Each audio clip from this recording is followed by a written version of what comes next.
Hi, I'm Carlia. I will be discussing the copper reaction sheet. So first we start out with copper.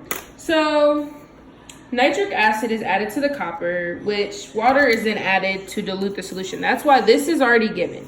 So I'm going to explain how I filled this table in. So after it's reacted with the nitric acid, I got copper nitrate. And I got copper nitrate because it turned into like a greenish bluish substance from the bottom, which was bubbling, but it showed like a brownish reddish gas. So I went back to page 8 and I got observations for that. And NO2 is a brownish red gas, and CuNO3 is like a bluish color with like, and it's soluble in,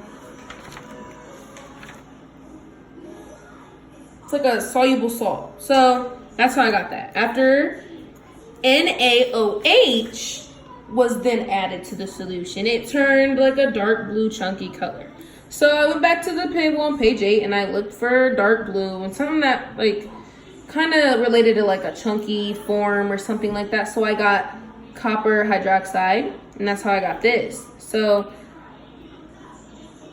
I also got this, which is the part of this reaction. I got NaNO3. So how did I get NaNO3? I went back to my table. NaNO3 says white salt dissolves in water to give it a colorless solution. So that's how I got this, because my observations went with the description part on page 8. So the substance is then heated up. So after it's heated up, we get this, copper oxide. So we get copper oxide, and we go back to page 8 and we look for the description, which is a black waterable insoluble salt. And mine says that it was darker, almost black. So that kind of goes with it. So involving in this reaction, we have water, H2O, which is a liquid. So H2O is basically a colorless liquid that helps the reaction in this case. So after that, H2SO4 is added, and we get CuSO4. So copper reacts with sulfate.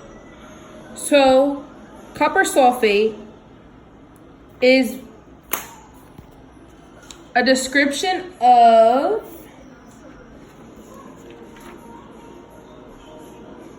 bright blue water soluble salt. So it's a bright blue soluble element, well, salt. So it needs water in order to react. So those react together. This needs water. So after Zn is added, you get ZnSO4, which is zinc sulfate.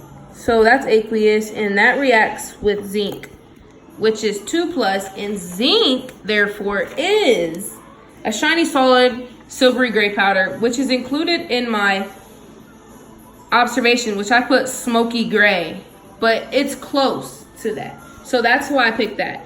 So at the end,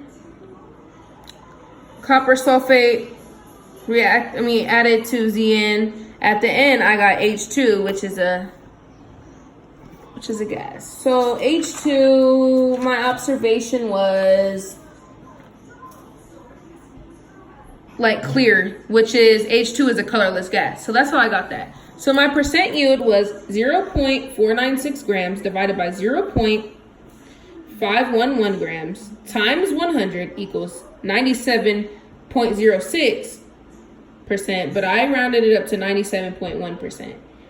And some experimental errors could be that when decanting the solid, some of the particles could have gotten to the water in the wastewater. And also another experimental error could be that inside the capillary tube, there was some black powder, which was the copper that got stuck in there. So that results in some of the substance being lost. So those are some of my